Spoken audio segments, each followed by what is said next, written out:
We are now at the stage where we will begin the session 2 of our AOSIS book launch. And at AOSIS we decided that in the future, as today, and Dr. Peter Villiers already said that one of the books published during the time before we have our next launch, we're going to decide which one of the books we would like to have a discussion in a form of a short symposium afterwards, because this enterprise, this is scholarly books, and it is also to serve the academy. We decided this year, and it was not difficult to decide, that this particular book is the one that we would like to discuss for this during this symposium, and that is the book of Krüger. The program will be, and you will see on what you have there in the program, will be that Professor Johan Buitendag, in a moment I will introduce a little bit and say a little bit more about Professor Johan Buitendag. He will introduce Professor Krüger, and the reason for that is that Professor Krüger is the research associate of Professor Buitendag in the Department of Systematic Theology and Ethics here at the University of Pretoria, and they are working very closely in collaboration. But also because of Professor Buitendag as the current Dean of the Faculty of Theology. He will introduce Professor Krüger. Professor Krüger will, through discussing a few slides and go through what he would like to say about his book. And afterwards there will be 2 respondents. The one will be Professor Michelle Klasquin-Johnson. I will now say a little bit more about his affiliation. Not only a colleague and friend of Professor Krüger, he's from the Department of Religious Studies in Arabic at the University of South Africa. He will have an opportunity for about 10 minutes of response to what Professor Krüger is going to say to us, and then Professor Jaco Beyers. Professor Jaco Beyers is Professor in Science of Religion and Missiology, and the Program Manager of the Biblical and Religious Studies here at the University of Pretoria, attached to the Faculty of Theology. And without further acknowledgement, Professor Michelle Klasquin-Johnson and Jaco Beyers will come forward as respondents. And if we still have time, because we are stick to that we try to complete our ceremony at 2 o'clock, there will be, and I hope there will be time, but we see for maybe a response or question or remark from the audience. Professor Krüger, and not in a sense of introduction, but as the chief editor of the AOSIS scholarly books, the book that he wrote, and we already gave him the acknowledgement during the launch of the books. But this is really a remarkable book, and we are so delighted that we could have him on board, and that AOSIS is privileged to publish this particular book. Professor Johan Buitendag, it is a centenary celebration also of the Faculty of Theology at Pretoria University, and it is not, especially now because it is not part of the centenary, but it is because of this of the centenary.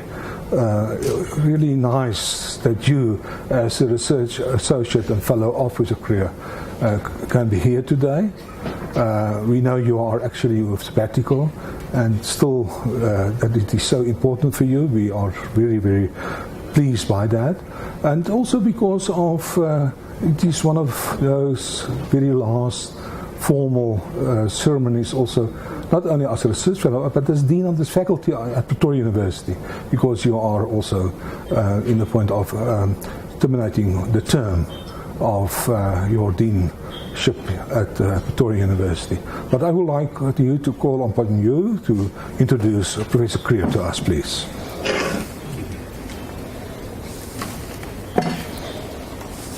Program Director, Professor Van Aarde, Dr. Peter Villiers, the Managing Director of AOSIS, all the laureates of this morning,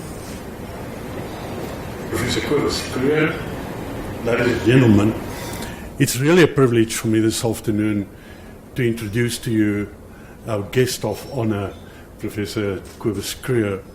Normally when people fulfill this sort of duty, they say it's a privilege and an honor, and of course it is. It's a very honor for me to do it this afternoon. But it's not a sort of a customary introduction that I'm doing now. It comes from the depths of my heart. Professor Krüger is not only, and if I may, Kobus, say you're a very good friend of mine, at least a very good colleague. He has influenced my life, my theology, and even more important so, he helped me to revisit the DNA of our Faculty of Theology at this university. I can remember at least 2, but I expect 3, Legotlas, where he was a special guest, guiding my colleagues in the faculty what we are to become as from next year, a Faculty of Theology and Religion. And we relied so much on the insights of Kobus Krüger. And therefore, and I'm very happy, Henri has just mentioned the centenary of our faculty, and we've got a very, and it's actually a pity that there aren't a number of these books here this afternoon of our so-called coffee table publication commemorating our centenary. And he contributed the pivotal article to that book as well. And that, of course, on invitation, indicates how important Kobus Krüger's insights on religion are for not only me, but for our faculty. Therefore, I really want to share with you a little bit of his background, which I think is very important, in terms of listening to him, evaluating what he's going to say, and of course, appreciating the book that he has just published. Kobus Krüger's life and academic career revolve around the study of mysticism. He studied Christian theology at the University of Pretoria, where he obtained the degrees BA, BD, honours in Latin and philosophy. His first piece of academic research was a study of the medieval mystic Thomas à Kempis. From 64 to 67, he continued his studies at the Free University of Amsterdam, where he obtained the degree Doctorandus Theologia. His doctoral thesis, D.D. Unisa 1972, dealt with the theology of the Swiss Christian theologian Karl Barth. But this reading of Barth convinced him that the traditional approach was to be overhauled completely. And I can completely associate myself, because this is more or less my own personal history and journey in theology. This led to the theoretical and historical exploration of the mystical journey in various religions and outside institutionalized religion, with particular focus on Christianity and Buddhism. From 1968 to 71, he served as a minister of the DRC congregation of Suidoost Pretoria. In 1972, he joined the staff of the University of South Africa, lecturing in systematic theology, my subject, as senior lecturer and associate professor. Gradually, his academic work shifted from systematic theology to religious studies. From 1982 to his retirement in 2005, he was professor in religious studies and chairman of the Department of Religious Studies at UNISA. He was a member of the Ministerial Committee developing the Policy on Religion in Education, 2003, and of the Committee introducing religious studies as part of the national curriculum in the two subjects, life orientation and religion studies. What an important contribution he made there.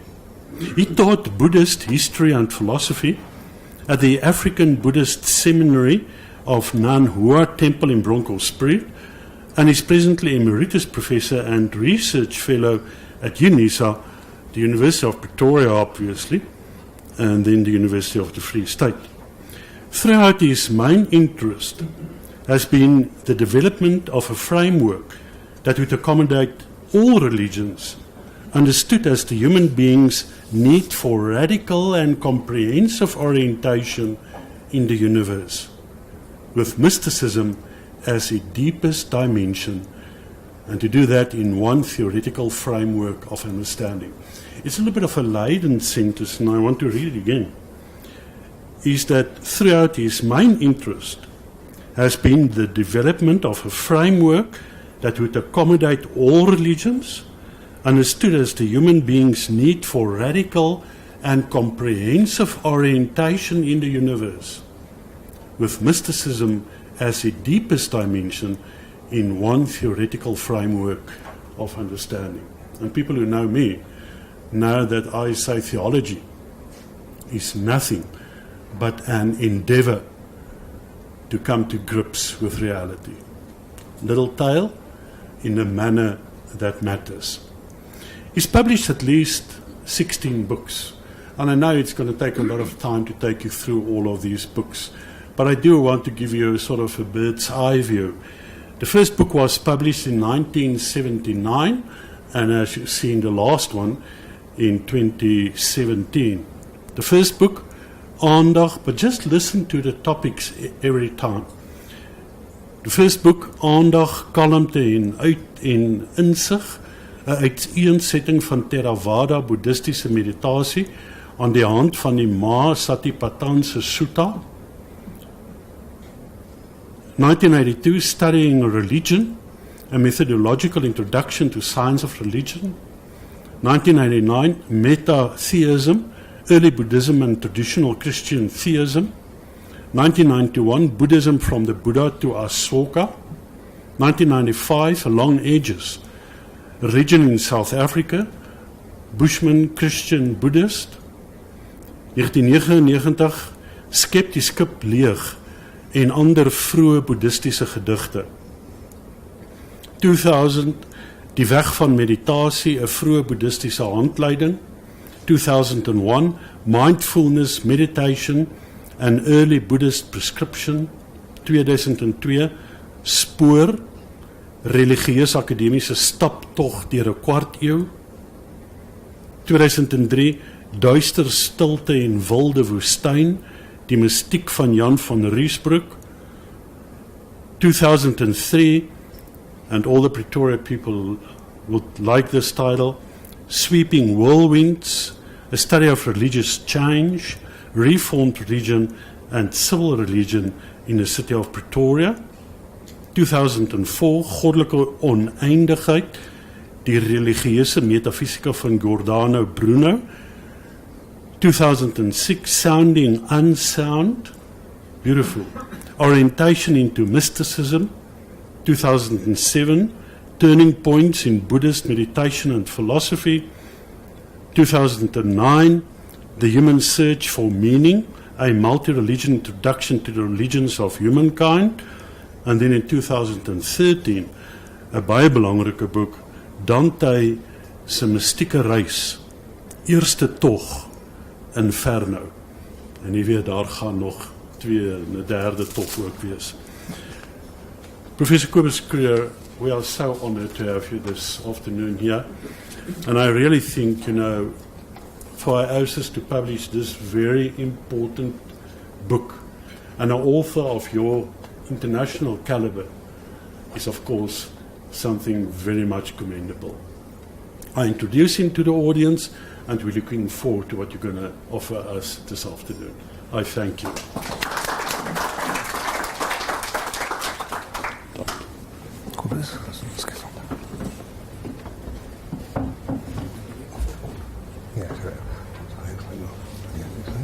Right, sir. Kan jy maar kom.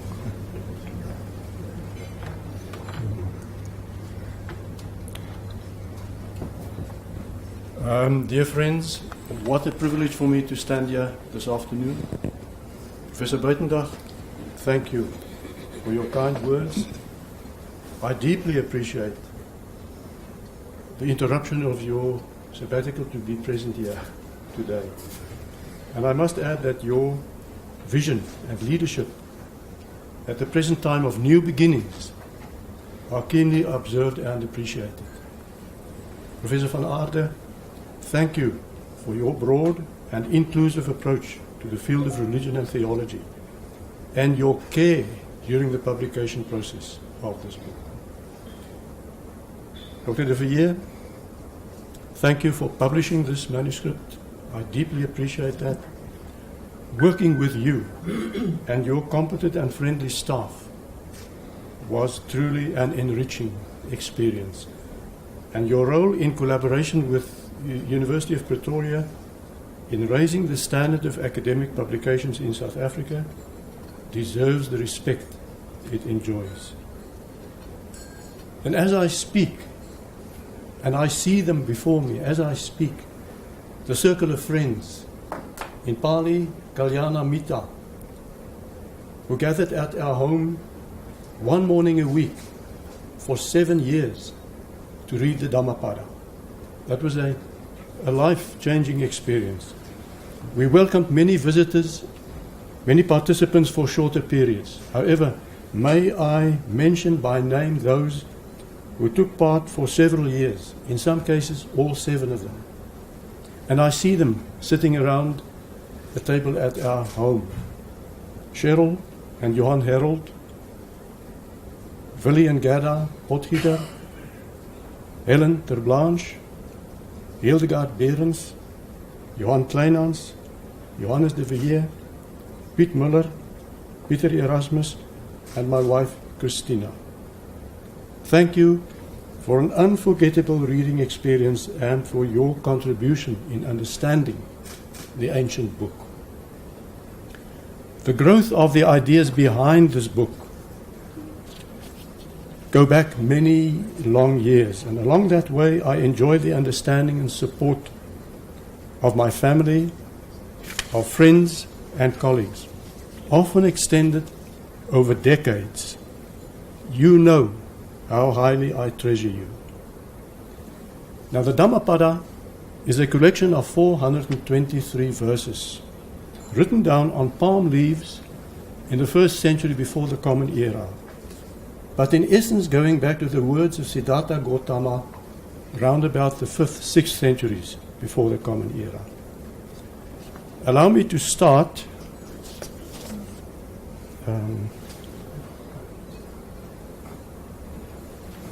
by reading a verse from the Dhammapada to convey something of a sense of the sound of the old document. It's verse 387. Diva tapati adicho rating abati chandima sanyado katio tapati jai tapati brahmano ata sabang ahorating buddho tapati tejasa. My attempt at an Afrikaans version is: bedags skyn die son, s'nags glim die maan, bewapen blink 'n kryger, mediterend gloei 'n edelmens, maar immer dag en nag skitter die verligter. So by day the sun glows, at night the moon glows, the armed warrior glows, but day and night the enlightened glows. And that's quintessential Buddhism. in my view. The grandeur of nature, exemplified by sun and moon, is impressive to the human observer. Even more so, the mesmerizing glamour of human social status and power. But both pale in the presence of a noble human being, a Brahmana, meditating quietly. Reaching beyond the glories of nature and conventional human society is the subtle splendor of the solitary figure of an enlightened human person, beyond even the gods. Now, why in Afrikaans? There are several reasons why I translated this ancient treasure into Afrikaans. Firstly, Afrikaans belongs to the same linguistic family tree as the classical European languages, Greek and Latin, and the classical Indian languages, Sanskrit and Pali. So just exploring the relationship of grammatical structure and texture and vocabulary was enormous joy. Just one example, the Pali word pitar, the English word father, the Afrikaans word vader, of family, close family relations. Secondly, in a wider sense, Afrikaans finds itself in a state of serious crisis, shocked into realizing the fundamental truths of the evanescence of all things, the depth of human error, and the suffering as a result of that. And those are the basic themes addressed in Theravada scriptures. And they speak to the Afrikaans situation today. So what, from a classic Theravada perspective, could it mean to speak Afrikaans in present-day South Africa? Thirdly, since its birth in South Africa, Afrikaans was essentially, in my view, a bridge of communication, connecting indigenous African culture, particularly Khoisan, European culture through Dutch, French, German, and Eastern Malaysian Muslim culture. So extending this bridge of communication and understanding to the Indian subcontinent, discovering and forging new connections into a new landscape was not only great fun, but seemed to me be in line with the original inherent logic of Afrikaans. It is still a young, developing vehicle of communication, and the Dhammapada provided a magnificent opportunity and challenge to explore new cultural and religious territory, enriching the scope and depth of Afrikaans for the benefit of the country and our continent as a whole.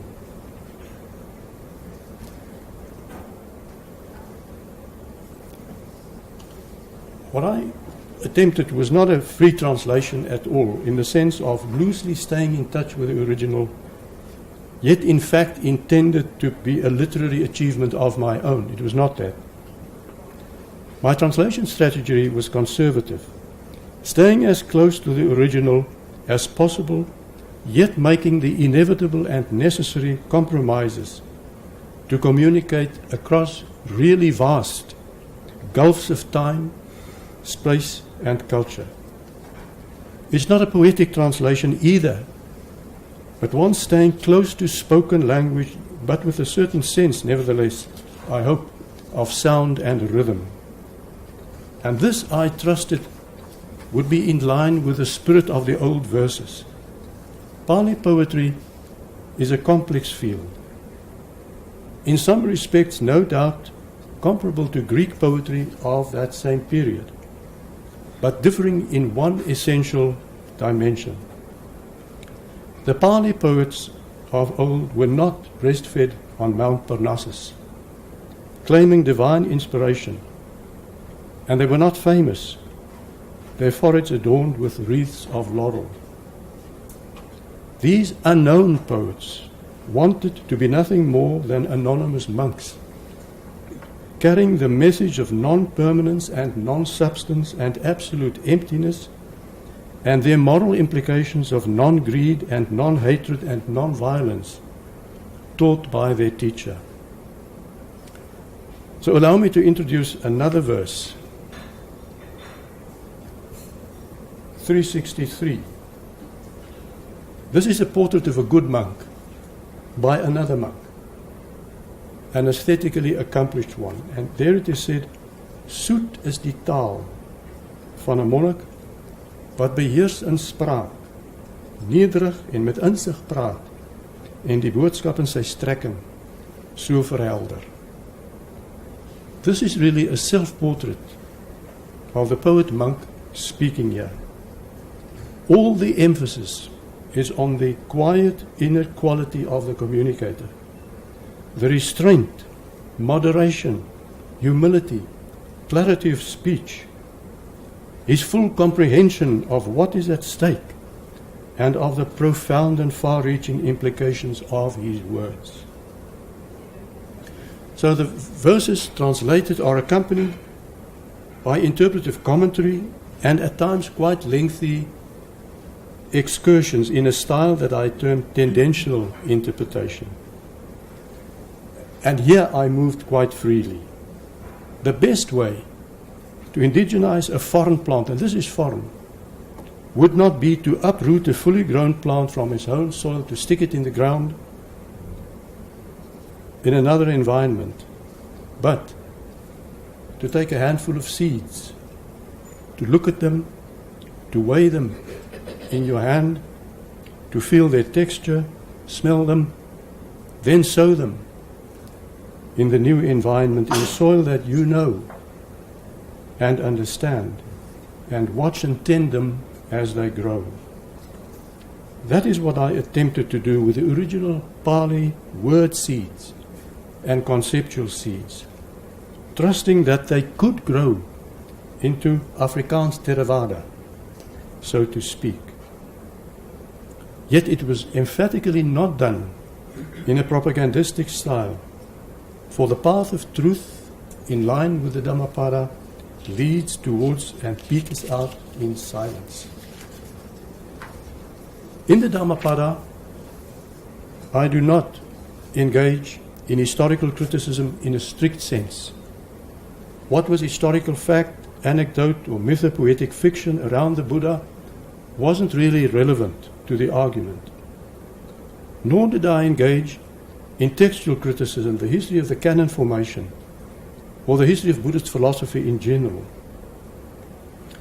But it did attempt to do justice to the text in its distant historical context, taking care not to conflate that simplistically with the present.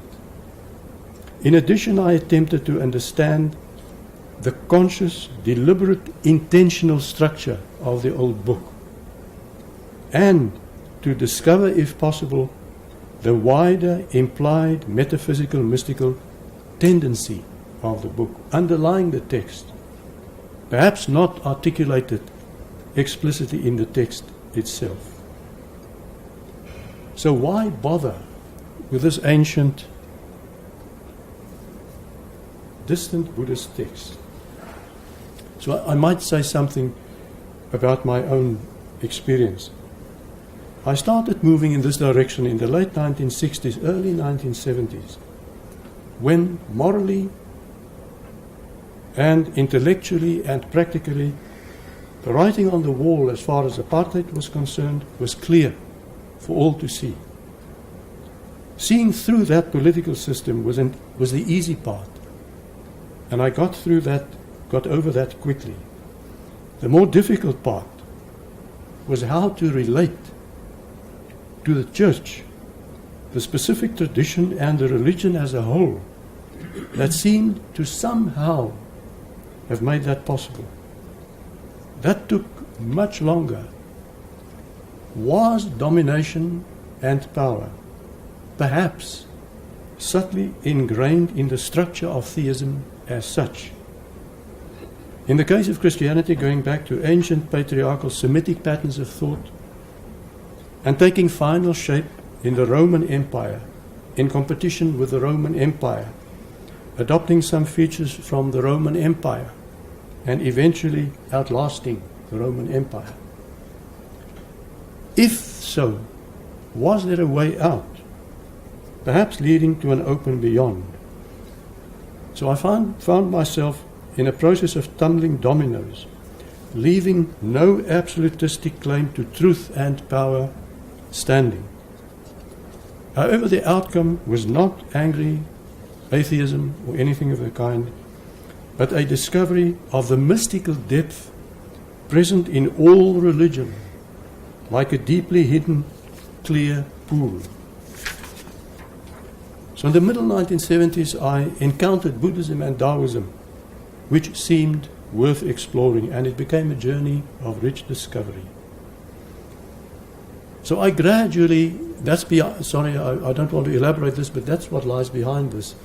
I gradually came to a position where firstly, I entered the schools of the most profoundly thinking, the most inclusively loving spirits of humankind as a whole.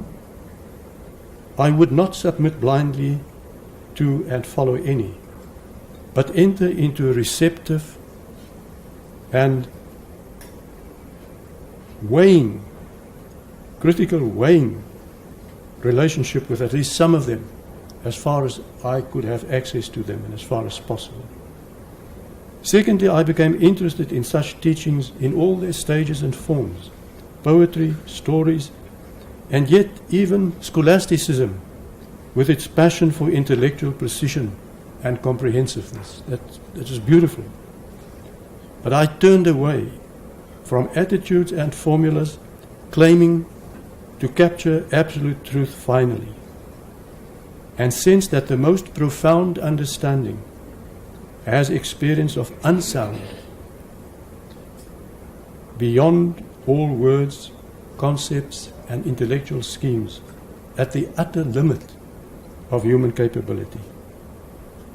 And thirdly, I turned away from conformist compliance to the demands of any power-oriented religious institution, preferring the free company of noble friends outside all camps. I would now like to say something about the wider theoretical space. Throughout this whole exploratory journey, where Buddhism and Christianity and other religions meet, a certain mental picture kept recurring in my mind. Imagine an extraordinary high, majestic mountain peak.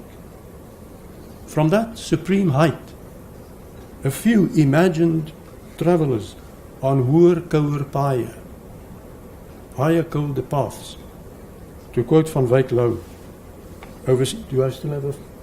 oversee a vast landscape, the panorama of the totality that is, or as close to that as is humanly possible. We can also imagine those great quiet ones without acrophobia at the top, peering ahead as far as the human eye can reach, and sensing, rather than seeing, an absolute horizon, a gesichtseinder, so distant one cannot assume there must be camels on the other side, so inaccessibly, uncrossably distant that the panorama simply peters out, blending with empty sky. And yet, imagine right in front of our imagined great visionary, so close he or she can touch it lovingly, a single lily, in all its contingent, humble splendor, lovable, not in spite of it being here today and gone tomorrow, but because of that. So precious are the bird in the air and the lily in the field, the newly born baby and the old person close to death, a language and a culture, as well as a religion and a religious institution, grown over time, with its flowers in summer and its withered leaves in winter. Each being, including each religion, is unique and precious in its own right, but none is absolute. They are all comparable, each and all together, and mutually, implicitly. That's a very important point. They are mutually, implicitly part of the one vast totality of the cosmic landscape. All arising from, constantly arising on, constantly disappearing on the subtle, all relativizing, yet all encompassing horizon. All are subject to the basic law of appearance, growth, decay, and disappearance.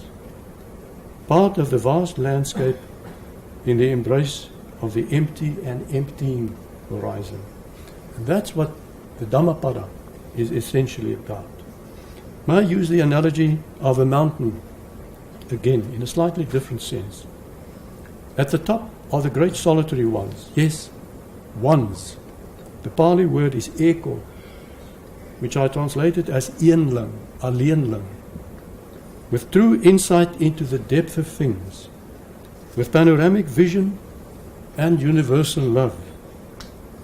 I do not imagine any one of such beacons of light clamoring for, claiming exclusive truth and absolute power.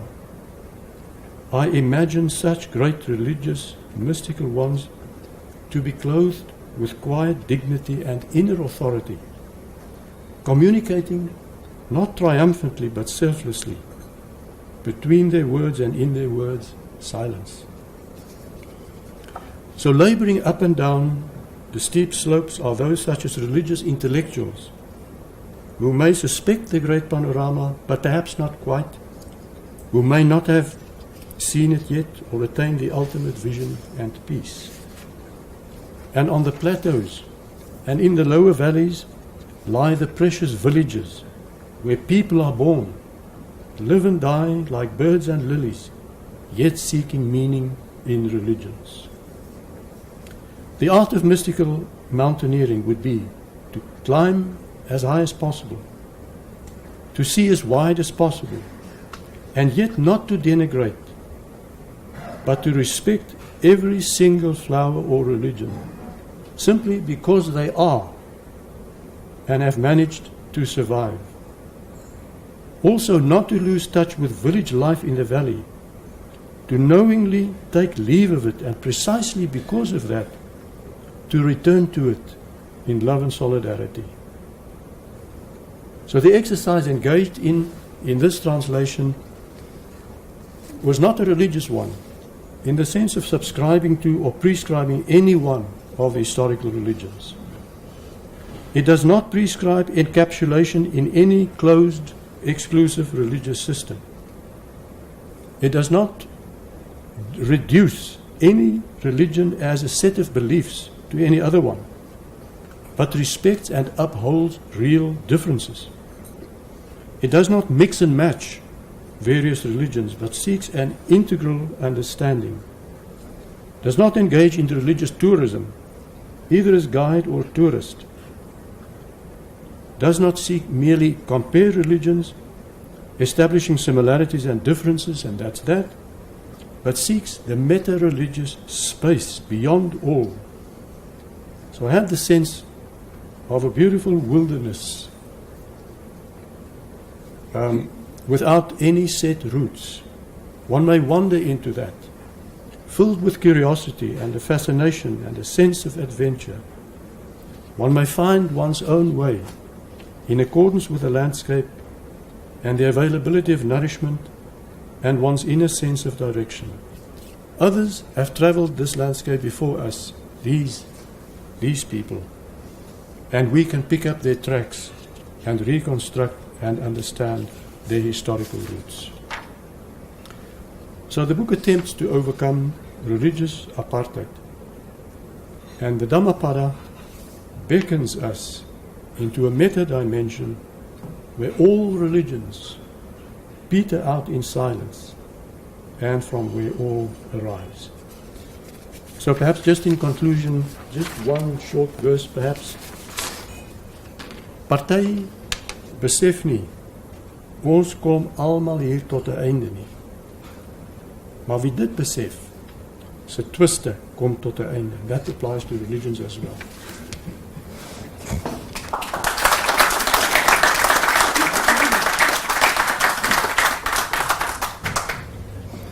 Thank you, Kobus. Michelle, you can come forward, please. Where's Michelle? It's coming.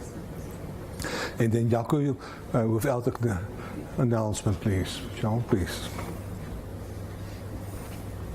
It's okay for you. Professors, colleagues, ladies and gentlemen, thank you for having me here to speak to Kobus's book. And also, hello YouTube. Can I take you back for a moment? 1987, 30 years ago. Wow, different world. In 1987, I was a second-year UNISA student in Cape Town. And, in those days, we didn't have much internet, so the lecturers would come down to Cape Town, what we called group visits. And in 1987, I met Kobus. And I shamelessly curried favor by taking all the lecturers to the airport. Told them, no, it's on my way. I lied. 2 years later, I was about to graduate, and Kobus offered me a job at UNISA. I didn't have a master's degree, I didn't have an honors degree, I just had a BA, and he gave me a job, 2 mornings a week. Now, if you kept up on multiverse theory, in that moment, Kobus created an entire universe in which a Professor Claspin Johnson exists. It's the only mistake I've ever known him to make, but it was a big one.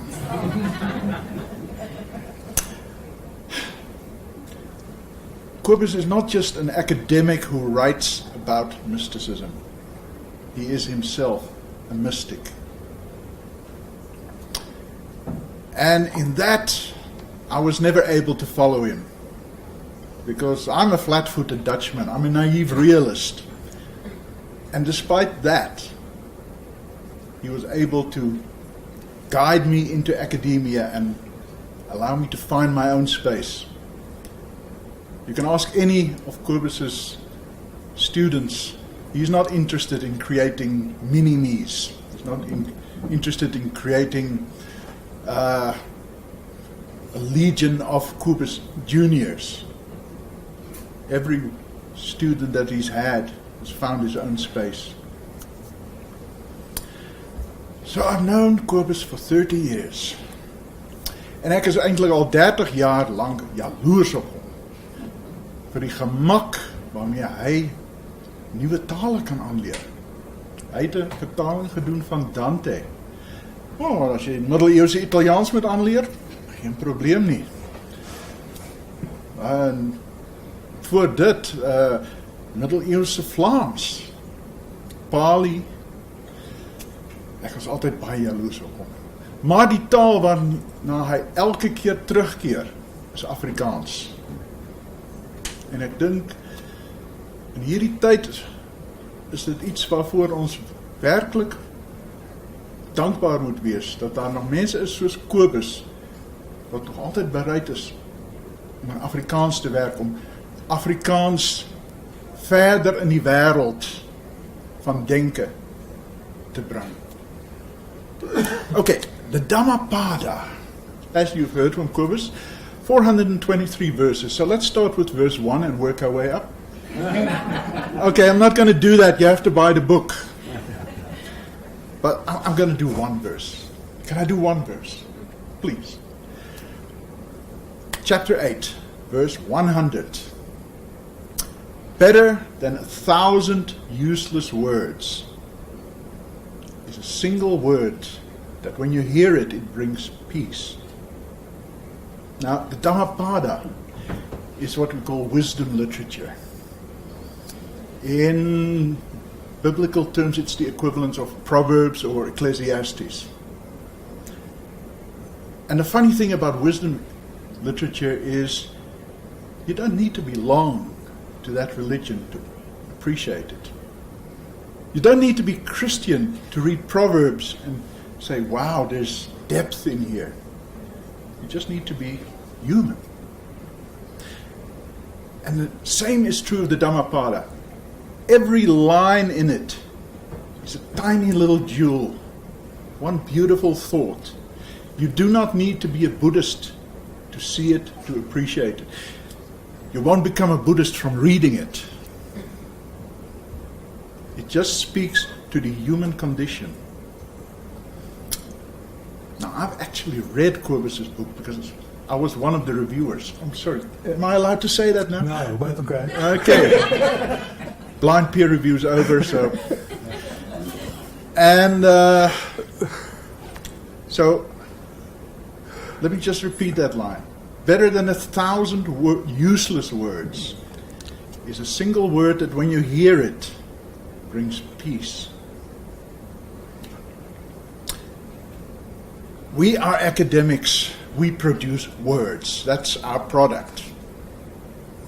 And let's face it, a lot of the words we produce are useless.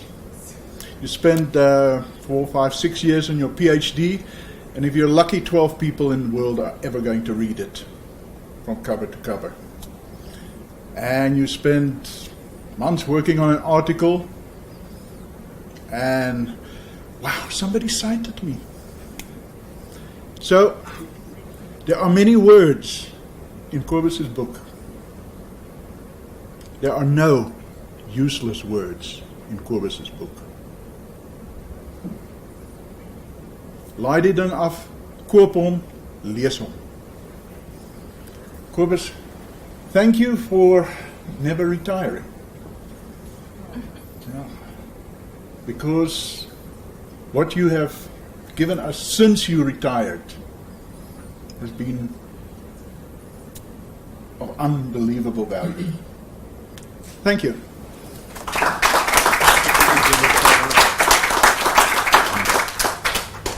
While Jaco is coming forward, please remember, you do not need to buy Krüger's book. You can download it free and read every single verse of the Dhammapada free and experience the richness of the Dhammapada. Krüger's already submitted a new book, and international domain of the editorial board accepted it, and it will be about silence and metaphysics. And we are waiting, I personally as editor, to have that book in my hand when the final manuscript will be submitted in the coming months. Jaco, please.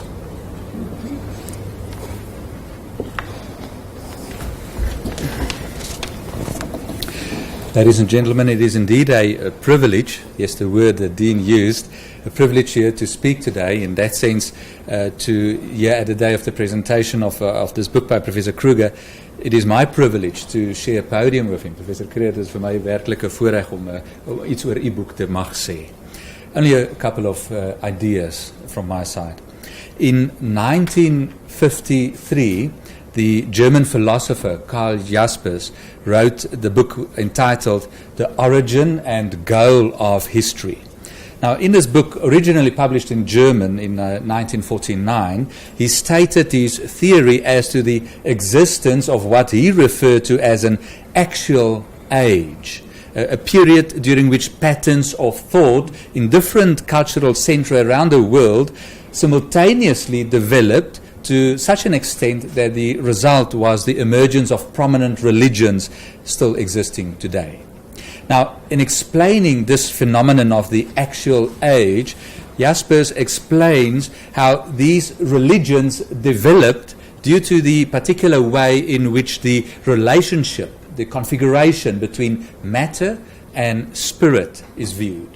Matter and spirit are, in this case, metaphoric descriptions of the relation between humans and transcendence. Now, the theologian Keith Ward describes 6 possible configurations in which matter and spirit can relate. Now, these 6 configurations are dualism, monism, idealism, theism, reductive materialism, and of course emergent materialism. Now, for the purpose of our discussion, I'll only expand on two of these particular configurations, namely the first one, dualism. Now, in this model of dualism, the relationship between matter and spirit is seen as two opposing, independent entities. Both matter and spirit is not dependent on the other for origin or for survival. Humans are in essence a mixture of matter and spirit. The human aspiration of enhanced spiritual existence is in fact an effort to liberate oneself from matter. Now, Keith Ward, in his assessment of these configurations, places Theravada Buddhism as an example of exactly this dualistic existence. All effort taking place in the material body, this body we have, all effort is in fact an effort to reach the spiritual realm of nirvana. So there is thus a distinction and separation between matter and spirit. The second model I want to elaborate a bit on is theism, only one of these 6 configurations. Theism, on the other hand, in this model, matter and spirit can be distinguished but not separated, as matter is dependent on spirit for its existence.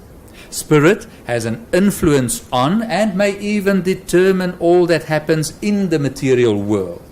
Spirit can even grant material an independent existence. These are forms of theism. Now, Keith Ward places the Semitic religious traditions within this particular category. This would imply that the religions Judaism, Christianity and Islam have a similar understanding of at least the relation between spirit and matter. Now, of these 6 configurations, only the first 4, namely dualism, monism, idealism and theism, are prevalent within this development of religions known as during the actual age. Now, for our purpose, I'm only discussing the first and the 4th of these configurations. Now, the Dhammapada reflects the wisdom within Theravada Buddhism. The understanding of matter and spirit is therefore dualistic. Christianity, as Islam and Judaism, are more at home within the theistic model. 2 different models emerging during the so-called actual age. Now, does it then mean these models have nothing in common? Or does it in fact mean they have everything in common?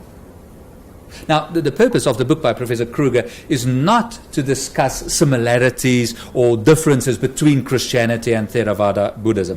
As he states in the introduction of his book, and I quote from his book just to entice you to actually read it, Boeddhism en Christendom is dus uit die gesigshoek van hierdie werk nie vyhandige of wantrouige konkurrente oor 'n lang afstand, of miskien darm hoflike gespreksgenote met veilige spasies tussen hulle nie, maar verwante met veel wat ooreenkom. Keurige Afrikaans. But Krüger continues when he states also in the introduction, tog is daar ook betekenisvolle verskille tussen Theravada, om vir die oomblik by hierdie vertakking te bly, en Christendom. The result is, however, not a comparative study of differences and similarities between Christianity and Buddhism. But then, so what is then the purpose of the book? Once again, Professor Krüger states in the introduction, highlighting this purpose then at least, in hierdie boek word nie uitgebreid op ooreenkomste en verskille in sentiment en segging tussen die 2 religieë ingegaan nie. Wat ek wel voorop wil stel, is dat albei hier waardeer word as uitinge van dieselfde universele religieuse hinkering, wat in laaste instansie afspeel in die wye ruimte van mystiek. There are many lenses through which one can view the relations between religions. In the publication I had the privilege to edit, that was also presented earlier today, I utilized the lens of theology as a way of understanding the way in which theistic religions meet. Now, Professor Krüger, in his wonderful work, utilized the lens of mysticism to view the relation between Christianity and Buddhism. A lens is not a value-laden instrument. In fact, a lens is merely an instrument. And therefore, the lens of mysticism is not a judgmental treatment of the relationship, but merely an instrument to enrich and to enhance our understanding of the other. It is indeed wonderful to read the Dhammapada in Afrikaans, the first language in Africa. Yes, as Professor Krüger indicates in the introduction, the first language in Africa into which the Dhammapada is translated. Indeed, a noteworthy achievement one can only expect from such a highly esteemed scholar as Professor Krüger. Professor Krüger, congratulations on the publication of this book, a work indeed, as you described, which began in 1998. The original work started then, and was interrupted for a decade and taken up again in 2010 and completed in its final form in 2017 to the benefit of the learning and scholarly community seeking wisdom. Thank you for your perseverance. Thank you.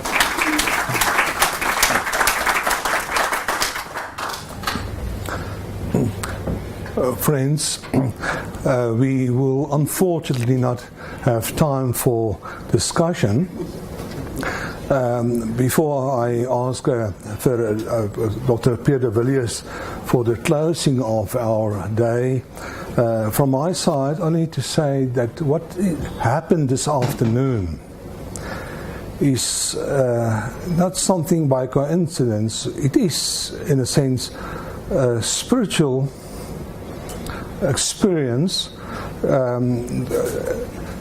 and we did not decide to have a discussion on the Dhammapada because of the centennial celebration of the Faculty of Theology at Pretoria, but it is simultaneously what is busy happening in our faculty. Professor Johan Buitendag referred to that Professor Krüger was involved in all the discussions that we had in the transforming of this faculty for the future, and also the restructuring of the academic curricula.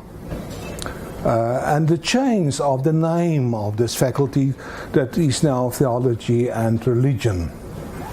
It also causes that I, as the chief editor of HTS Theological Studies, established a new series, Society and Religion, and we already had 2 manuscripts that will be published next year in the series of Society and Religion. And what is busy happening is the beginning of a pilgrimage of a new journey at the University of Pretoria. A journey that doesn't need to threaten anyone. It's actually a journey where we can be enriched in terms of one's own disposition in terms of your own religious convictions, but be enriched now also in terms of other religions, in other religious traditions. We have had for so many years at this faculty a department of science of religion, where we study the theology of religions, and we had this wonderful book of Kobus van Jacob Beyers that actually commemorates also this tradition in our faculty of a theology of religions, of encountering of different religions. Now the new pilgrimage, the new journey is to bring in seriously the aspect of mysticism. Mysticism that will ask for theologians to be humble, to know what really the benefit is of silence, to know that you can be engaged with other disciplines as well as other religions. And for that, I think it was really wonderful that we really could have the Dhammapada today as a discussion for the symposium and for the future, that I am very, very positive for a promising future of theology and religion in the future at this university. Dr. Pierre de Villiers, please.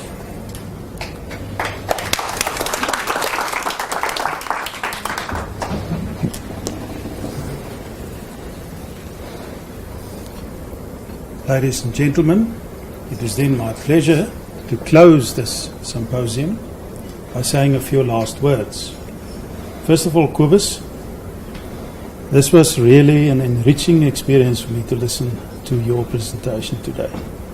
When I'm a medical man, I know nothing about religions and theology, but it really stirred me. Thank you very much. I didn't think at my age I can still be stirred, but there you are. I also, before we end off, I would like to thank two people, a few other people, but two special people, staff members of the University of Pretoria that should be thanked. Karista and Christine, please just come forward so that people can see who you are.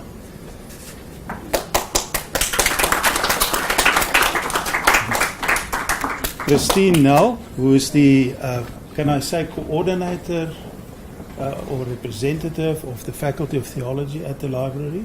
Boring librarian. There you are. She played a huge role with Lynette to coordinate this event. So great thanks to Christine. And she told me when we walked in here, she showed me that the books is already uploaded in the catalogue at the university. So you can find it in your library already. Then Karista van der Merwe, our start marker, shall I say. I don't know the real good English word for that. Here at the faculty to assist us with RTS and also now with this event. Thank you very much for your labor. I know they ran around with boxes and cartons and tried to organize everything. Thank you. We appreciate that. Then, of course, have you seen the beautiful flowers? I was absolutely amazed. The food for me was wonderful. I hope you enjoyed it. And I also want to thank those people in their absence for this. Ladies and gentlemen, thank you for your presence here, because without you this wouldn't have been possible. Thank you to our authors and to our editors who made this possible. But most of all, I would say behind the background, we don't see them. There are many people laboring every day, particularly the staff at AOSIS, also the people here who assisted us. A big thank you for them as well. Please be safe, go home and enjoy the rest of the day.